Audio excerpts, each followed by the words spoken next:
So if you're at all interested in handheld gaming, you've no doubt heard of Anbernic's latest console, the RG35XX SP, which for obvious reasons I'll be referring to as the SP for the rest of the video. What you may not know is that although these consoles ship with pretty decent software, subscribe to catch the full SP review coming soon, there are actually a number of alternate operating systems to choose from. And to save you time, I've fought with most of them on my SP, and spoiler alert, the best one I found is muOS. Side note, another big contender I got running on this guy was Garlic OS 2.0, so if you're curious to see a deep dive on that on the SP, let me know in the comments. But some of the big features that really drew me to muOS as my top choice was the inclusion of dedicated emulators so that you can get more performance out of those consoles that kind of push the limits of the device, like the N64 and the PSP. Plus, the latest version of muOS has support for Portmaster, which means that you can play full desktop versions of games on this guy, including the latest update to Stardew Valley 1.6, which I 100% got running on this guy. And the developers also took the time to put in web access to the file system so that you can manage files on both cards just from your web browser. So that was a huge benefit for me as a tech nerd who doesn't like to move micro SD cards around too often. And another fun feature is that muOS has strong theme support, which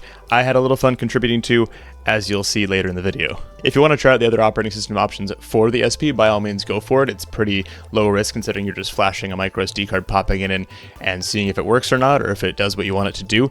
One caution is that you'll need to look for versions of OSs that support the 2024 or the H or Plus versions of the Anbernic RG35XX, because the regular RG35XX is actually a full different chipset, and I made the mistake of trying to grab software for that version and then just getting absolutely no response when I tried to boot up the SP, so keep an eye out for that. And this console just became available, so developers will likely make an SP specific version of their operating systems pretty soon, especially to support, like sleeping when the hinge closes, because right now mine just closes and doesn't really care if the hinge is open or not. So we'll get SP specific versions soon, but if you want to jump on the bandwagon ASAP like I did, then the software is there, you just need to know what to look for. So first, how do we install muOS? So since I wanted to maintain access to the stock OS, which I didn't hate at all, it's actually quite nice, I opted to use muOS in TF card 1 and have the stock OS card kind of as is with the ROMs it came with and all that in TF slot 2, which works out great because muOS is designed to run on slot 1 and then have all your ROMs in slot 2, and so it actually was a perfect dual boot setup, because now if I want to hop back to stock, I can move card 2 over to slot 1. If I want to move back to muOS, I put it in slot 1, move stock over to card 2, and I've just did a bit of tweaking to each OS, so that way they're looking at the same set of ROMs and the same set of save files, which we'll cover shortly later in the video. And yeah, dual booting on this little guy is quite easy. So we'll head over to the download page for our flavor of muOS and grab the correct image. Note that at the time of this video, you'll be grabbing the one meant for the Plus or 2024 edition, but I heard recently through the Discord grapevine that an SP specific version was in development, and so if you see that version available on this page, go ahead and grab it, because then you get more things like hinge support and awareness and all that good stuff. Once that's downloaded, we'll pop our non-stock SD card into our computer. Then we'll open up Etcher or your preferred SD card flashing tool and flash the image of the card. In my case, Etcher, every time I tried this, said it failed after trying to verify the image, but I'm pretty sure that's just because muOS's flashing process asked the card to eject itself when it was done, so it couldn't actually verify the image properly. So there's a good chance that it was actually successful, so just go ahead and pop the card into your TF1 slot of the SP and boot it up, and you'll know right away if the flash was actually a success. You should see the muOS boot screen pop up, and if you do, you're good to go. Just click through the setup prompts, hit B to save, and then it'll run through its final install process before dropping you to the muOS main menu. And like I mentioned before, muOS is pre-configured to look to a ROMs folder in slot 2, and so even when I inserted my stock OS card after I already booted into muOS, it detected the card right away, and so when I went to explore, I could see all the consoles and all the ROMs and boot into them with no problem. And that's pretty much all there is to installing muOS, but it's the configuration gotchas and the hidden special features that really inspired me to make this video. So first, let's go to Applications and open RetroArch, and from there we're going to go to the settings shown here, and to keep things consistent between the emulator cores for each system, especially because I believe stock has different default cores than muOS does, we're going to turn off these settings that say to store saves and states in core specific folders, and turn on these settings that say store them in console specific folders.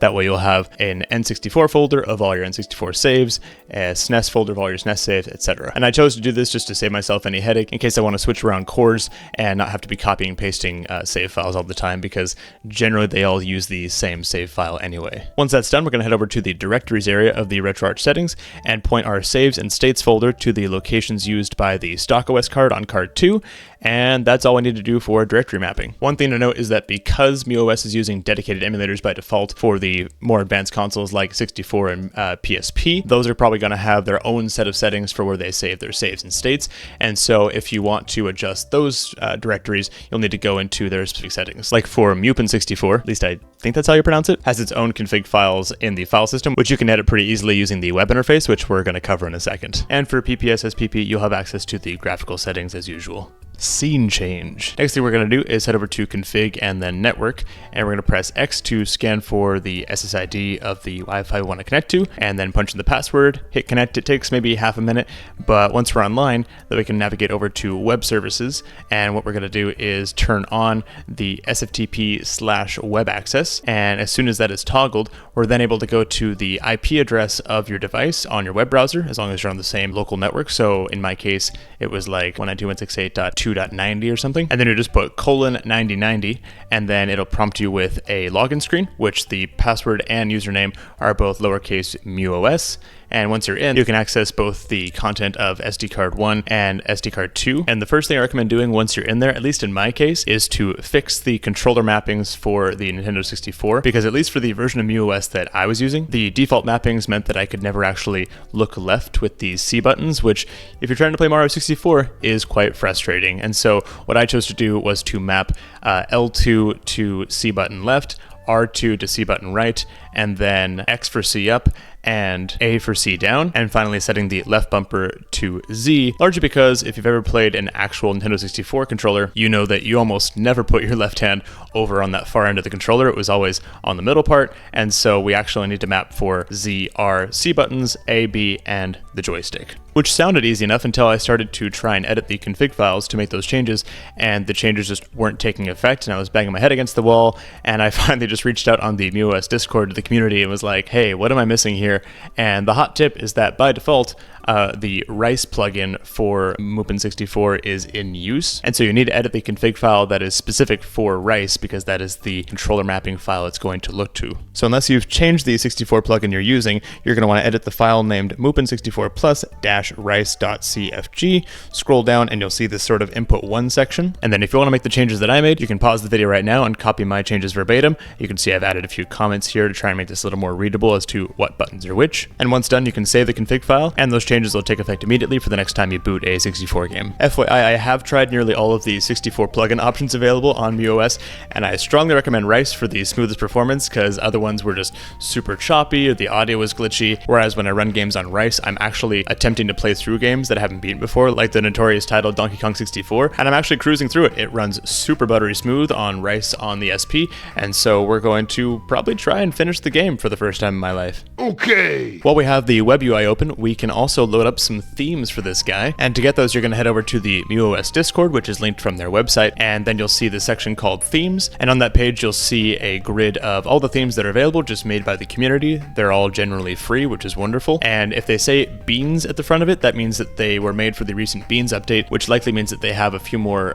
visual fanciness things going on. And while on that page you'll actually see a couple of themes that yours truly created, being DSOS, which is a Nintendo DS inspired theme, and muXP, which is obviously inspired by Windows XP. Big shout out, by the way, to Vague Parade, who helped me with a lot of my very noob questions as I got into theme development for muOS. The next thing we'll talk about is Portmaster, and so you can leave the web interface up on your computer. You can actually access the files on the SP while you're using it, which is super handy. And so you can hop onto your SP, which is now on the internet, head over to Apps and then Portmaster. It'll probably offer to install an update, which you can say yes to, and then you can browse through the various ports that are available. I just hopped over to, I think it's like featured ports, and you'll scroll down and you can see ones that are quite common, some of which are obviously things like Quake and Wolfenstein, but you'll also see some shockingly recent titles such as Stardew Valley, which, being that I'm a big fan of Stardew Valley and currently playing through the latest 1.6 update, I had to give that a try.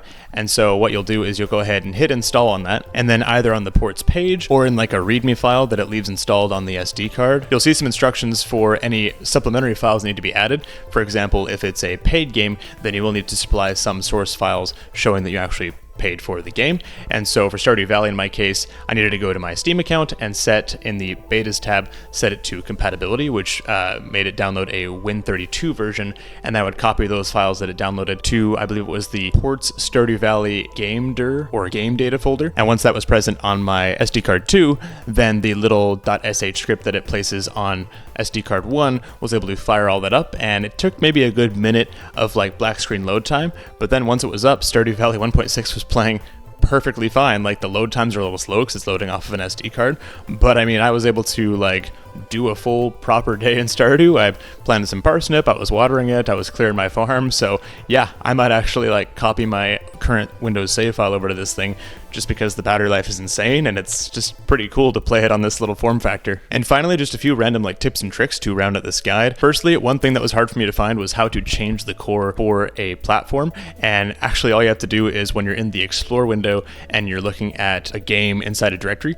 just hit select on any one game in there, and then you can choose from the list of cores available which will be newly associated to that whole folder. So if you're hovering over Mario 64 and you choose, say, Glide 64 core instead, that will associate it to the whole N64 folder, and now everything will use Glide and all of its settings. So that's how you change core associations. I was trying to find it in the RetroArch settings and couldn't, so that's where it's hidden. Speaking of hidden keyboard shortcuts, I strongly recommend looking at the muOS homepage, which covers the most common shortcuts like holding down menu and the volume keys to change brightness, holding down menu and X to open the RetroArch menu when you're inside a RetroArch core, using L2 and R2 together to take a screenshot, and just cool shortcuts like that. By the same token, if you're going to use the dedicated emulators like muOS64 or PPSSPP, there's a page on the muOS site for those as well that document their specific shortcuts as well. So on muOS64, to create a save state, it's menu and Y, and to load a save state, it's menu and X, which is come in very handy for some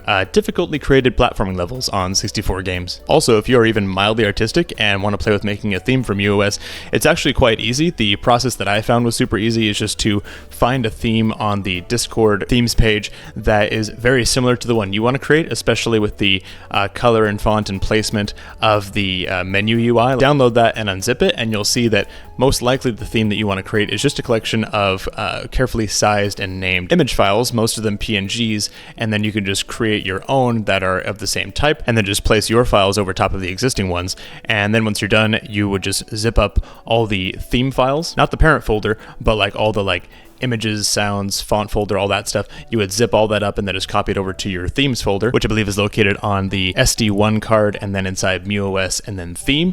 You just put that zip in there. You can activate it from the themes UI in config, and then that's it. You've got your own custom theme on your muOS handheld. One word of caution though, be very careful about using any custom fonts. Like if it's a font that someone else provided that already works, that's great, but I tried to create my own font and converted a TFF to a bin file, which was malformed. And once that theme is loaded onto the operating system, if it's a bad file like I was using, to where it kind of crashes the operating system, suddenly you've kind of bricked your SD card. And then I had to set up muOS afresh on my device, which is partly why I have so much fresh B-roll for this video. So to avoid that fate, if you do want to play with more custom theme creation or just play with settings that you're not totally sure about on muOS, I definitely recommend making a .bin image of your muOS SD card first using a software like Image USB by Passmark.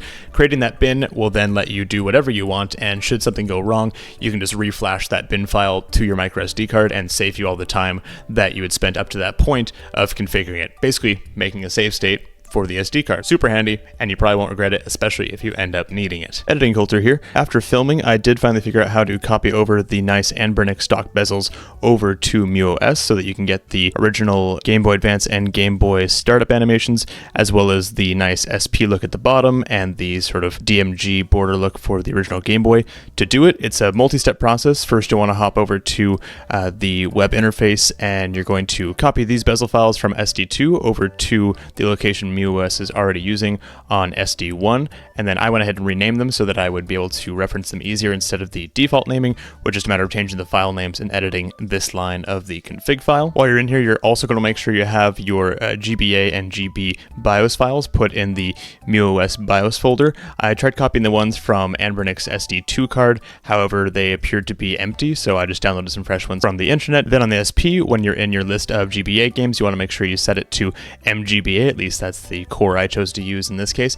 And then you're going to boot up a game and then jump right into the quick menu using menu and X. You're going to head over to on-screen display, and from there you're going to head over and change your overlay preset to, in my case I named it Anbernic SP, and set the overlay opacity to 1.0, and that'll get the bezel appearing. However, it won't have your video in the correct position. So you're going to want to hit back until you go back to settings, and then you're going to go to video, then scaling. And I found I had to turn integer scaling on temporarily to then set aspect ratio to custom, and then really just a matter of matching the exact position, width, and height settings that Anbernic had set on their pre-customized version of RetroArch. So for the GBA, it was X and Y 00, and then a width of 640 and a height of 426. Set crop over scan to on, and then you can turn integer scale back off when you made those changes. And then finally, to wrap it all up, you're going to hit back, go back to the quick menu, and then you're going to go to the core settings and save your core presets, and then you're going to go to your overrides and say save content folder overrides. That will save both our video scaling settings as well as our bezel. And so now when you boot up a Game Boy Advance game, you'll see the boot up animation in its original glory as well as the nice SP bezel at the bottom. Almost the exact same practice for the original Game Boy, the only difference being the screen position and size, which are going to be at position X80 and Y24, and then a width of 480 and a height of 432. And you'll save those presets as well. And then when you boot up an original Game Boy game, you're going to see the bezel, it'll be in the right position, and you're going to see the original Nintendo gliding down boot logo. So last week we did a deep dive into muOS, but this week we'll be taking a look at Garlic OS on the Anbernic RG35XX SP, which, as we did last week, we'll be calling the SP for the rest of the video. And after playing with both muOS and Garlic OS, I think the decision between the two comes down to if you are a person who would prefer to buy an ROG Ally or a Steam Deck. Let me explain. So the people that prefer the Steam Deck usually just want a point-and-click experience with their Steam library. It's basically the consolification, if you will, of PC gaming, whereas if you choose the ROG Ally, it's running Windows, so although you can push the hardware a little further and have access to a wider library of games and other libraries outside of Steam, you do occasionally have to go and edit a config file to make a game run full screen properly. And that's very much the key difference that I found between muOS and Garlic OS, at least with Garlic OS Alpha version 2.0.2, which I was running on the SP. With muOS, you have lots of customization to play with and a few more consoles that it supports, whereas on Garlic OS, its focus is to give you just a clean interface for selecting the game you want to play, and the extent of its customization is just access to the RetroArch menu for any tweaks you may want to do there. And that's by design. The blog post for the Garlic OS 2.0 announcement states specifically that Garlic OS is a game-first, tinker-later operating system. But even though I'm more of a tinkerer than an accept things as they are person, I did enjoy playing with Garlic quite a bit, and I've got some cool findings to share. But first, let's go over how to actually install it on the SP, but these steps will likely apply to all devices that Garlic OS 2.0 supports. So the way Garlic OS 2.0 works is to put a compatible bootloader onto the stock OS card of your microSD card in the TF1 slot, and then the TF2 card will have just a little boot folder with an init script and the latest Garlic OS 2.0 image, meaning that the developer can improve the cross-platform general Garlic OS image while maintaining that separately from the device-specific bootloader. And that cross-platform approach should both save time in trying to figure out the specifics of a particular device by piggybacking off of the kernel they've already figured out in their stock OS, and also preventing slightly older devices from getting left in the lurch because they weren't getting the updates, since they should already have a working bootloader and can just update the image on the second SD card, which is pretty sweet. In my case, my stock SD card that came with my Anbernic SP was fairly untouched, so I already had that prerequisite, but if you formatted yours or lost yours in some way, you can just go to Anbernic's website and download the latest stock image from their site and flash it to any old micro SD card. Then we'll need to grab the appropriate bootloader for the SP. At the time of this video, the developer said in a blog post that the RG35XX Plus bootloader works just fine for the SP, so we'll grab that zip file and unzip it onto the root of the stock micro SD card. Next up, we'll eject that card and put our TF2 card in the computer. We'll format it to exFAT, then create a folder on it called boot. Then we'll grab the latest Garlic OS zip image and extract it into that new boot folder. Finally, we'll create a new file in that boot folder called init with no file extension. Then we'll copy paste this init template code from the Garlic init template repo. Don't worry about knowing what this does, it just works, so just save the file. We can then eject the TF2 card and put it in the TF2 slot, put the TF1 card in the TF1 slot, and finally boot up the SP. If all the files are in the right place, you'll see the Garlic OS menu pop up after boot instead of the default Anbernic stock. And if your install experience is like mine, you'll go to your library folder and wonder why none of the consoles were picked up, even though you have a pretty clearly named ROMs folder that follows the stock and muOS naming schemes. I tried for a good while to find a way to change the location of the ROMs directory and where it was looking, and online it said that you should just be able to create a ROMs folder in the root, and if it finds one in SD card 2, it'll use that, and if it finds one in SD card 1, it'll use that. But to save you time, the shorter answer is no. At least in the alpha build, the only way to get ROMs to show up is to go into the library folder that it creates on the TF2 card, and then inside there you'll see a list of console folders, and you'll copy and paste your ROMs into there, and that will actually allow those consoles and their games to show up in your library folder on Garlic OS. The console folders you see available is a pretty easy way to know which consoles Garlic OS 2 currently supports, which at the time of this video was up to SNES and Virtual Boy for Nintendo consoles, GBA for Nintendo handhelds, PS1, Sega CD, and Genesis, and pretty much everything older than those. The annoyance of having to copy my ROMs into these specific folders and also lacking support for N64, DS, and PSP was a pretty decent drawback for me. However, I do have to give Garlic OS credit for sticking to their ethos of providing a very game-first point-and-shoot experience. And that's because for the consoles that it does support, it was a very pleasant experience of just opening up a game, all the controls were as I expected them to be, and then when I hit menu, it actually automatically creates a save state, which it auto-resumes next time you open that game, which came in quite handy when I was having the best Tetris game of my life on this thing, and I only had time to reach for one button to bail out and save the state before having to go do something else. With regards to emulation performance, it is overall very solid, as you'd expect on the SP. However, I did notice an occasional audio or frame stutter, at least when playing on the current Alpha 2.0.2 build, and the developer is very aware of this, as they mentioned in a recent post that all Allwinner H700 devices at this point in time suffer from IO-related slowdown issues, which rear their ugly heads as frame pacing, sound stutter, and excessive loading time issues. I'm still looking into this, so bear with me for the time being. Which makes total sense, as although Garlic OS 1 was fairly full-featured with a number of available ports, theme support, apps, and more, the developer kind of had to start fresh with Garlic OS 2 because they needed to work it back to make it cross-compatible across current and future devices, whereas Garlic OS 1 was only compatible with specific devices that are starting to fall out of favor as newer devices come out, like the SP. And as a developer, I can certainly appreciate trying to maintain a cross-platform codebase so that you can do work once and benefit from it in many places. I'm sure there's quite a road ahead as the developer works to move from Garlic OS 1 to 2 and give it the same feature set and support and smoothness as the original. And if you're a fan of Garlic OS 1 or 2, I definitely recommend supporting them on their Patreon. I did myself this past week, and actually if you supported a certain tier, you actually get certain builds 30 days sooner than the public release, so there's some cool perks to gain there. Speaking of the differences between Garlic OS 1 and 2, I do want to drive the point home that when you're looking up guides or documentation or how-tos online for using Garlic OS, make sure you're looking at the one meant for your version of Garlic OS that your device supports, because I definitely wasted a lot of time looking at Garlic OS 1 documentation and various Reddit threads and YouTube videos that gave me no helpful information for Garlic OS 2, which is the only one that my SP supports. So I'm basically here trying to save you all of my mistake time and help you enjoy your devices more. So thus far on the channel, we've been talking a lot about alternate operating systems for the RG35XX SP.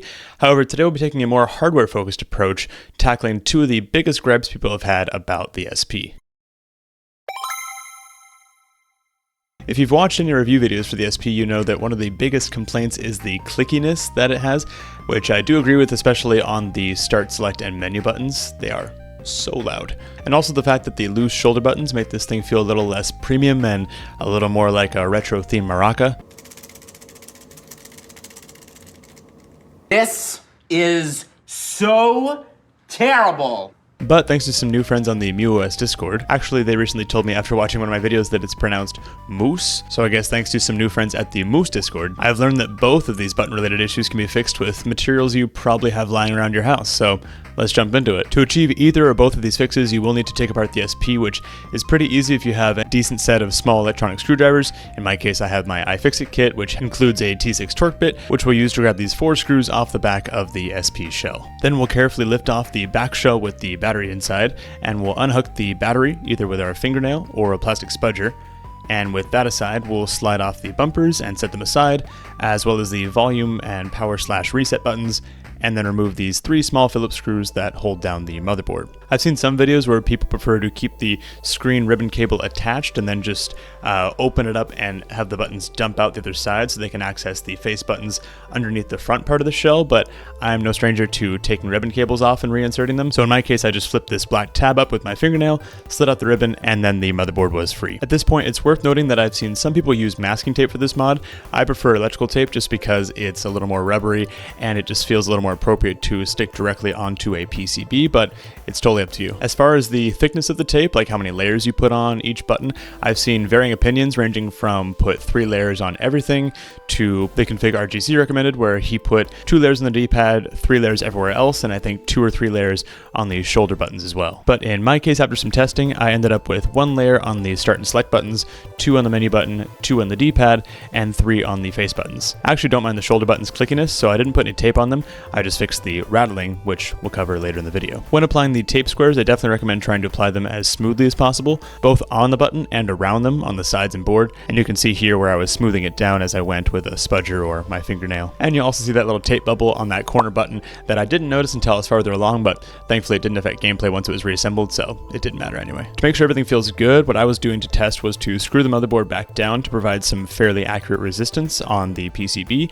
and then open the shell and see how the buttons feel. I do strongly recommend this step before reassembling everything, as in my case, I definitely found that I'd put too many layers on my start and select buttons and they physically couldn't be pressed, so I was very grateful to have an easy rollback option of pop the motherboard off, slide those layers back a little bit, and retry, and sure enough, that was all I needed to do.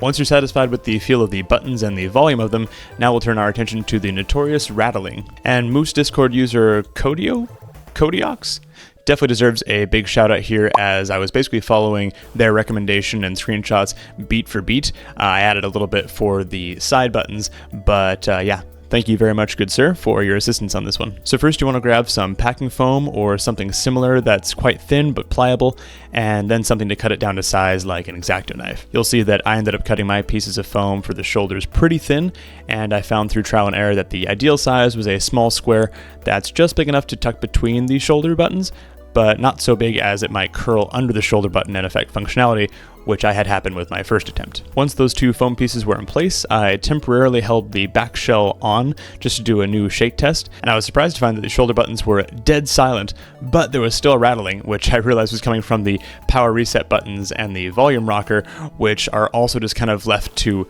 sit there with a little bit of wiggle room, and that causes the rattling noise. Since I had more than enough foam sitting around, I decided to try and wedge just a little 1/2-inch strip down each side of the motherboard, and then slide the buttons over top of it to try and create more consistent pressure on the buttons without restricting their movement. And thankfully that theory paid off beautifully, because on the next shake test it was absolutely silent. I was very pumped. I had already reconnected the screen earlier when I got a little overexcited trying to reassemble the SP, but this would be the appropriate time to reconnect the screen ribbon cable. You just slide it into the little notch there and fold that tab back over. Make sure it's all the way in before you fold the tab over, and then just reconnect the battery. Then you can pop the back shell back on and put in the 4 corner screws. With that done, we can turn on the SP and check our work. I really like this mod because there's fairly minimal risk. If I found that I wasn't able to press a button or didn't like the feel of it, I could just pop it back apart and change the tape settings. If the screen didn't come on but the power light did, I knew I just need to double check the ribbon cable, and if the power didn't come on, I knew I either needed to reconnect the battery cable or just hold the reset button down on the SP for a bit before trying to power on again. So lots of very easy troubleshooting in this one. But as for the final shake test, let's mic up the SP and let you decide for yourself what you think.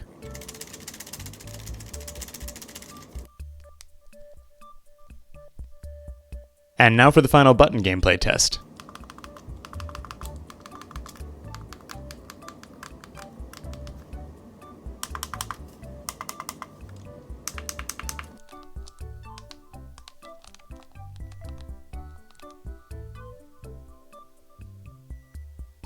I'm very pleased with how this turned out, as although I appreciate some snappiness in my buttons, I've definitely come to appreciate the sort of membraniness that systems like the PSP and the original Super Nintendo controller had. So when I resumed my save on Donkey Kong Country yesterday, the buttons definitely felt a lot more as expected and much more premium. Between Knulli and muOS, the Anbernic RG35XX SP gets such a massive upgrade, ranging from hinge support, increased emulation performance, better HDMI out, browser access, themes, and a ton more.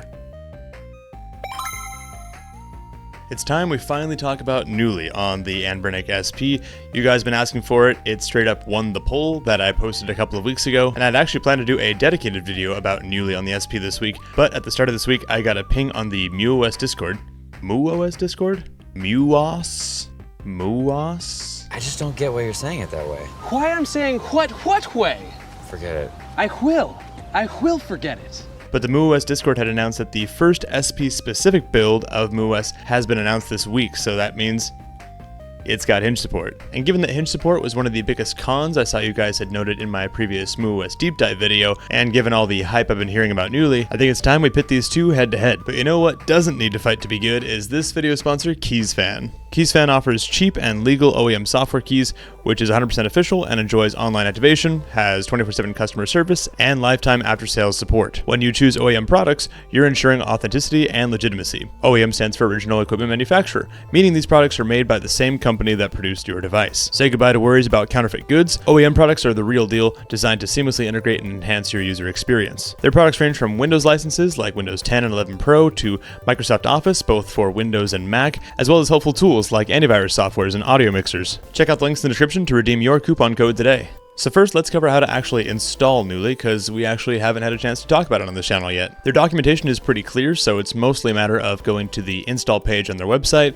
following the link to the releases page on GitHub, and grabbing the correct flavor of Knulli for your device. In our case, it's the same file for the RG35XX Plus, H, 2024, and SP, so we'll just grab that file. Once you have that image file downloaded, you'll flash to your microSD card of choice using a tool like Blana Etcher, and eject the card when that completes.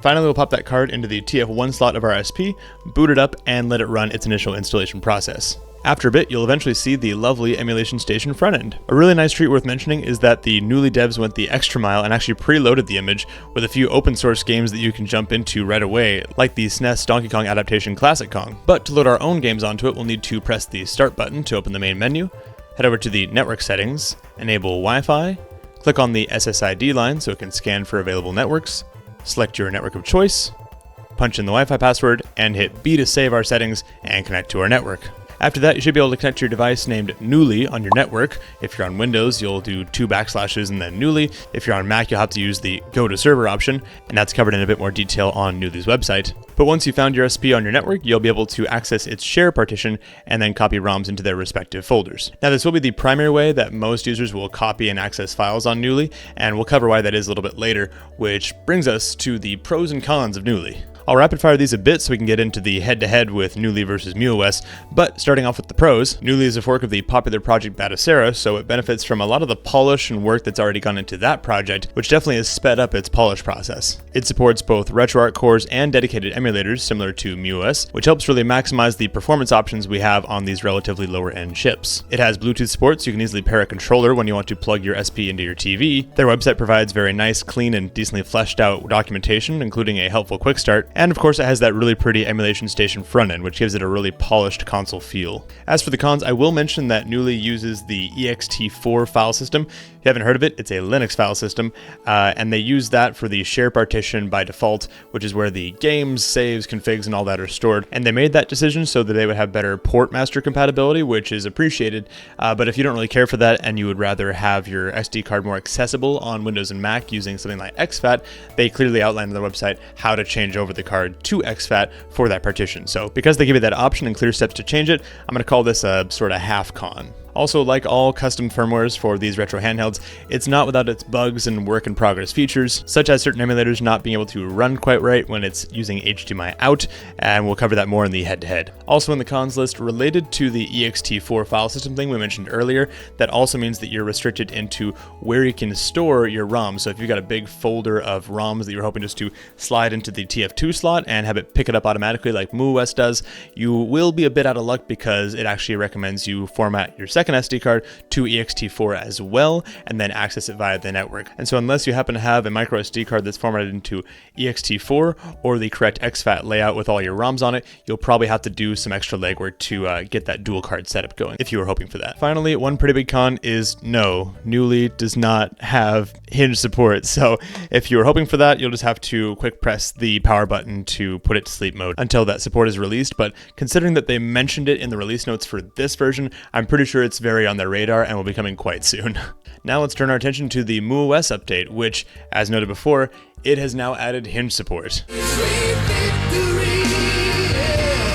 Alongside sleep mode, HDMI audio out, HDMI resolution settings, and more. Now, if you are running a previous build of muOS and want to upgrade it, as far as I could tell, the best way to do so would be to pop your muOS TF1 card into your computer, copy the contents of your muOS folder to your computer as a sort of backup that you can copy back over later, and then just reflash the card with the latest image, put it in your SP and fire it up for a sec so it can do that install process and create the directories afresh. And then put it back into your computer so you can copy over those key files that you just backed up, like your themes, configs, save files, and all that. And especially those modified N64 controller mapping files that we spent so much time setting up in the previous video. Check that out if you missed it. After that, you'll be rocking the latest and greatest version of muOS, which is now one of the few firmwares available for the SP that has hinge support for the notable hinged retro handheld, so it's actually saying something. And now that I've got a micro SD running the latest version of muOS and the latest version of Knulli, it's time to pit these two firmwares head to head, CNET prize fight style. That's right, I'm pretty sure I was one of the only 9-year-olds watching CNET prize fight tech videos in 2005. But real quick before we continue, if you like the channel and the content I'm putting out,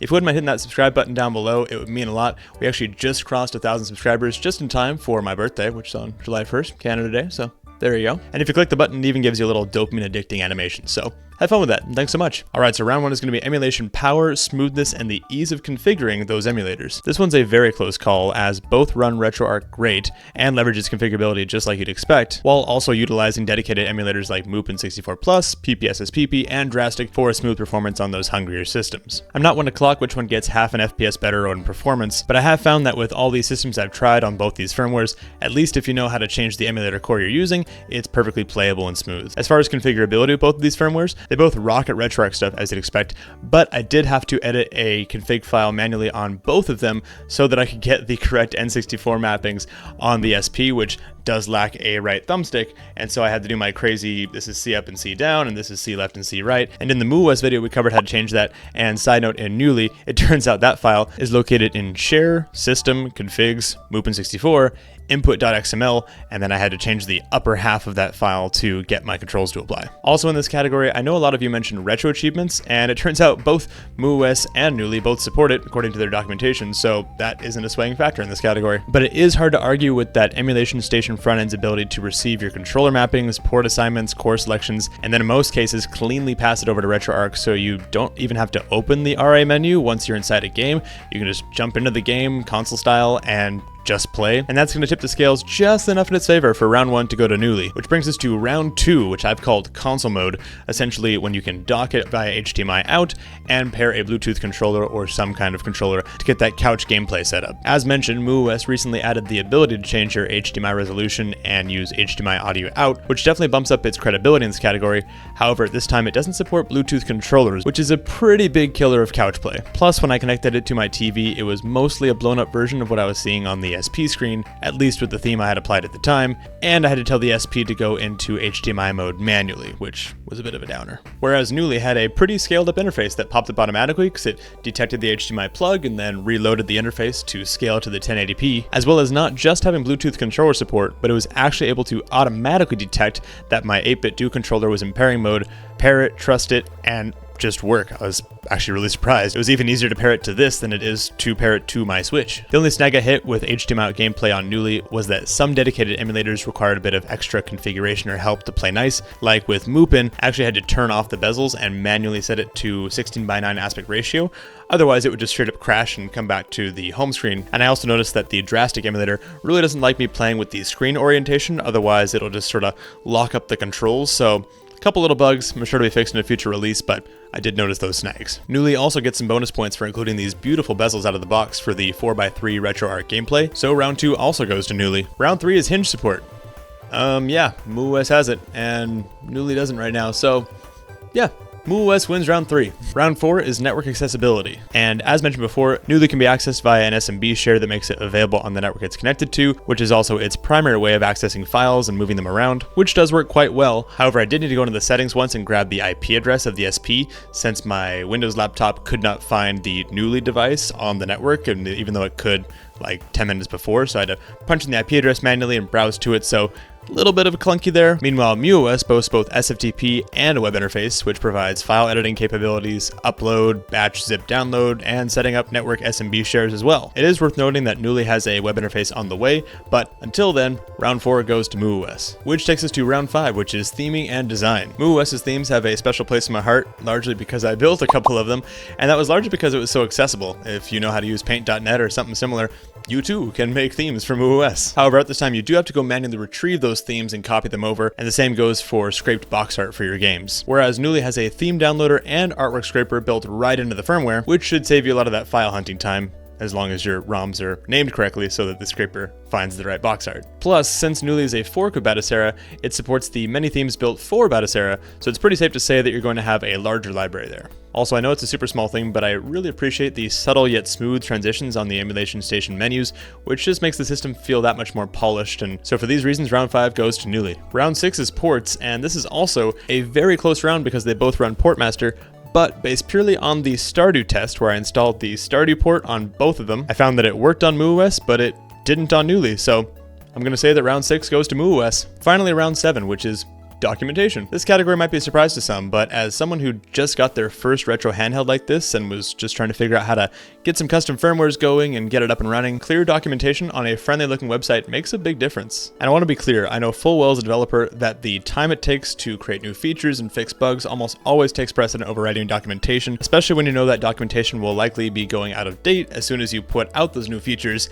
and so it's just a really hard thing to prioritize when you're just trying to get cool features shipped. But with that being said, I have to say that Knulli's website and documentation just seems very cleanly laid out, complete with a quick start guide, clear navigation, and a generally pleasing site look. Whereas the muOS site, although not bad by any means, could use a bit of polish and styling, but maybe that's just me being a critical web developer. But on the muOS site, I also found that helpful information like the default username and password for the web interface tended to be buried in release notes, and I'd have to use Google search or the site search to try and track it down on the site, instead of finding it on a dedicated page called something like network access in the navigation bar, like I'd expect. So for the final round 7, Knulli takes the cake, which leaves us with a final score of Knulli 4, muOS 3, which I think is a pretty fair score given that these are both fantastic custom firmwares for your SP or a similar handheld, and the fact that Batocera has been around for years, whereas muOS, as far as I can tell, has only been around for the last year or two, so the fact that it's such a close comparison deserves mad props to both parties. I've had my SP for over a month now, and if you're following the channel, you know we've done multiple deep dives into specific areas of the handheld, like software and buttons,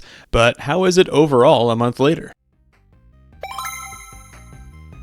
As some of you may remember, I never had a Game Boy Advance SP back in the day.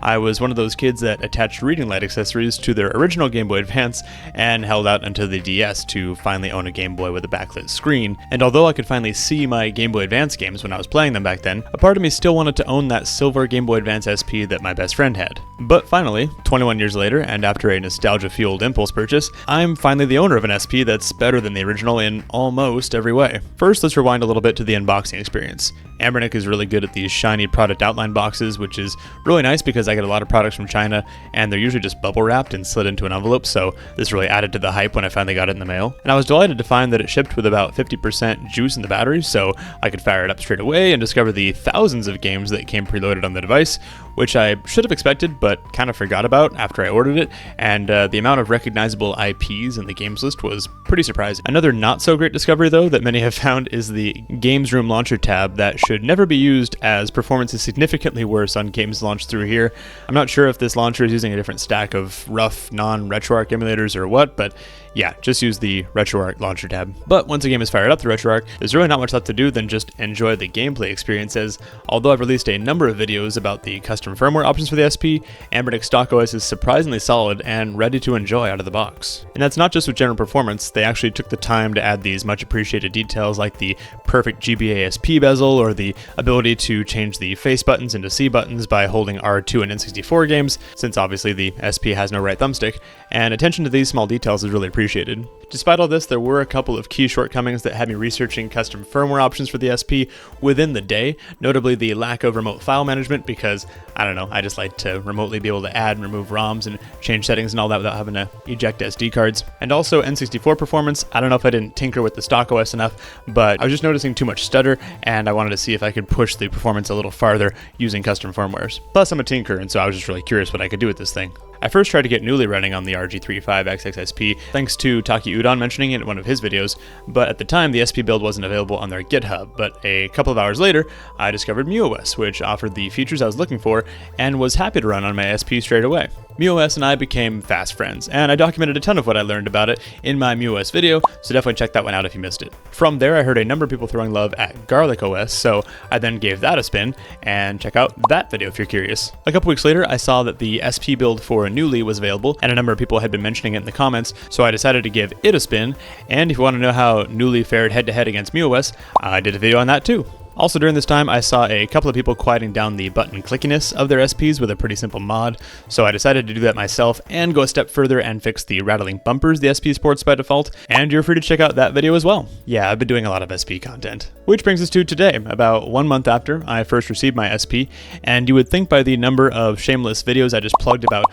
tweaking and fixing things on the SP, that there are a lot of things that need to be fixed for someone to properly enjoy the SP, but that's far from the truth, as I actually appreciate the SP more because I get to tweak it if I want, which is great because when it comes to tech, I have a strong case of shiny object syndrome, so being able to tinker and play around with these great flavors of custom firmwares and customizing each of them with different emulators and themes honestly gives the device that much more longevity for me. And if you're not like that and want to jump straight into a solid retro gaming handheld with good performance and pretty aesthetics, then you're in luck because the stock OS has got you covered. It was honestly a difficult decision to switch from stock to my primary custom firmware muOS, but once I figured out how to copy the Anbernic SP bezels over to muOS, that really sealed the deal for me. And by the way, the steps for that are in the muOS video or in its written guide that I added because I know that I talk pretty fast. Outside of the software, the buttons feel great with or without adjusting the clickiness. The clamshell design is perfect and invokes just so much nostalgia. I'm just happy to look at this thing sitting on my desk right now as I write the script.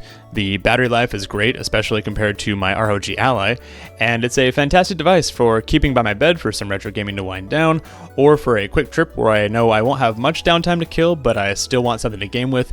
This is just such an easy yes when I'm cheap and only flying with a backpack. When comparing this to the original Game Boy Advance SP, it has some pretty clear advantages, like with the additional buttons, slightly larger screen, and actually including a headphone jack, which Nintendo did not. And I think the only advantage that the original SP has over it is just being slightly more compact and thinner, but that's about it. Also, the Anbernic SP gets bonus points for including Wi-Fi, Bluetooth, and HDMI out, so I can actually pair headphones, manage files remotely with a custom firmware, and connect this to a TV with a controller paired to turn this into a full-on console. So all that to say is I am very happy with my Anbernic RG35XX SP, and will continue to use it to chip away at retro games that I have yet to actually beat. Okay. And I would definitely recommend this for anyone who is interested in grabbing their first retro handheld like this, or maybe you have an older one and want one that can handle some of the more demanding systems like the N64, DS, Dreamcast, and Portmaster ports like Stardew Valley, then the SP has got you covered. Anbernic just released 3 more colors for the RG35XX SP, and it's no surprise they're giving a little more love to this console as it's definitely the hottest one of their handhelds that they've released in the last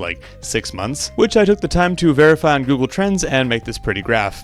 Please enjoy this graph. But did Anbernic just throw some pretty colors on their existing handheld for a cash grab, or did they change more than that? Let's find out.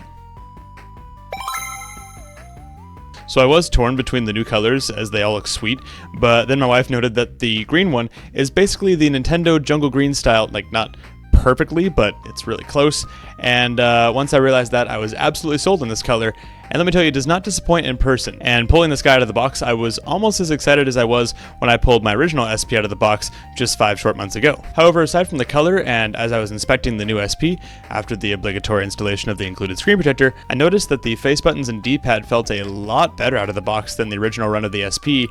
Actually way better. Not only that, but the handheld was also silent as I moved it around, in that the bumpers and side buttons weren't rattling around anymore like the first one was. Making sure I wasn't crazy, I did a little research, and sure enough, Anbernic low-key refreshed the RG35XX SP lineup. Beyond the refreshed colors, they seem to have upgraded the rubber membranes used in the D-pad and face buttons, which, let me tell you, makes a big difference over the original stock buttons. And let's actually do a sound comparison between my original stock buttons before I did the tape mod on them, and the refreshed SP buttons.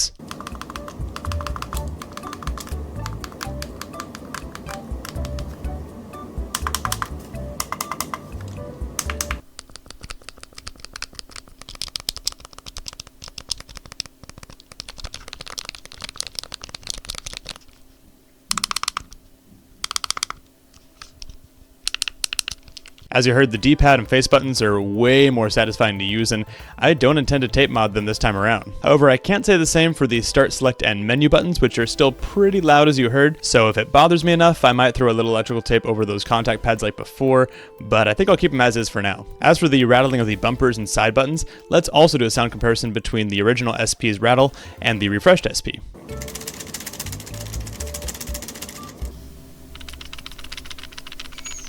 So yeah, definitely a more solid feeling handheld out of the box this time. Another thing people mentioned online was that Anbernic beefed up the heat shielding between the CPU and the battery this time around, which were unpopularly right against each other in the original run. I took my new SP apart to see for myself, and sure enough, they did add a little bit more shielding between the CPU and battery, and by a little, I mean about as little as they possibly could have done, but given that to do anything more, they would need to update the design of the handheld dramatically.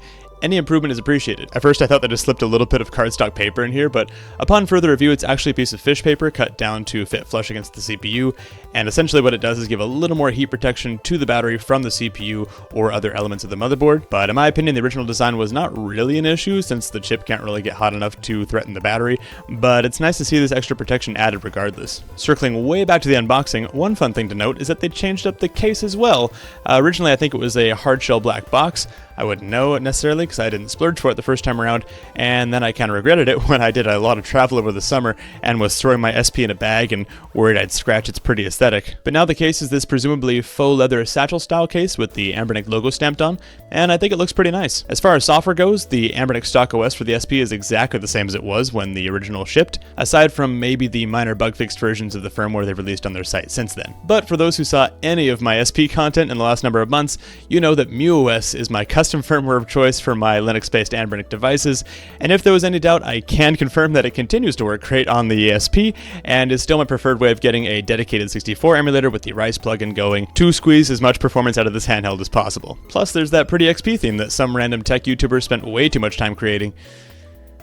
Yeah. And speaking of muOS, I just saw the announcement on their Discord this week that the next version, muOS Banana, is almost here, so make sure you subscribe to catch my coverage of it when it releases. Hey, editing Coulter here. After filming, I decided to list my original SP on my store, which admittedly I've been very bad at promoting, but it's up on there and you can get it at a pretty good discount compared to what it's listed for even at a discount on Anbernic's site. So check it out, grab it if you want, and while you're on there you can look at all the other merch I put on there, which I think is pretty cool stuff. I do appreciate that Anbernic is listening to what its customers are liking and aiming to give them more of it, and hopefully they'll release a few more colors that match the popular variants of the GBA SP, like the solid red and blue variants. muOS Banana has finally arrived, and with it comes a ton of tweaks, changes, and improvements, so let's dive right in.